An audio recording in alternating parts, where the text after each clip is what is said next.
ఒకప్పుడు త్రేతాయుగంలో అయోధ్యకు రాజైన శ్రీరాముడు ధర్మానికి ప్రతీకగా నిలిచాడు.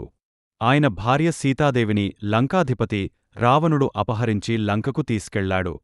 సీతను రక్షించేందుకు రాముడు వానరసేన సహాయాన్ని కోరాడు. అప్పుడు వానరులలో ఒకరు ఆంజనేయుడు, హనుమంతుడు. ఆయన శక్తివంతుడు, బుద్ధిమంతుడు, కాని అంతకంటే గొప్పది రాముడిపై అపారమైన భక్తి. సీతమ్మ లంకలో ఉందని తెలిసిన తర్వాత ఎవరు సముద్రం దాటగలరు అని ప్రశ్న వచ్చింది.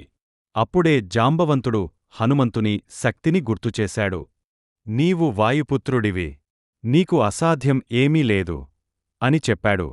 అది విన్న వెంటనే హనుమంతుడు జై శ్రీరామ్ అంటూ ఒక మహారూపం ధరించి ఒక్క దూకుతో సముద్రాన్ని దాటి లంక చేరాడు.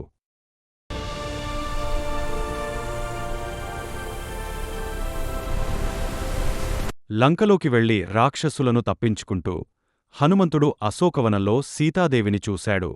ఆమె చాలా దుఃఖంతో ఉంది. హనుమంతుడు వినయంగా రాముడి ఉంగరం చూపించి, అమ్మా, నేను రాముడి దాసుడిని. మిమ్మల్ని రక్షించేందుకు ఆయనే నన్ను పంపారు అన్నాడు. ఆ మాటలు విన్న సీతమ్మ కళ్లలో ఆనందపు కన్నీళ్లు వచ్చాయి. ఆమె ఒక చూడామణి ఇచ్చి రాముడికి తన సందేశం చెప్పమంది. రావణుడి సైన్యం హనుమంతుడిని పట్టుకుంది. అతని తోకకు నిప్పు పెట్టారు. కాని హనుమంతుడు భయపడలేదు. ఆ నిప్పుతోనే లంక అంతా తిరిగా అన్యాయానికి బుద్ధి చెప్పాడు. తర్వాత సురక్షితంగా రాముడి దగ్గరకు చేరాడు. రాముడు సీతను రక్షించి ధర్మాన్ని స్థాపించాడు.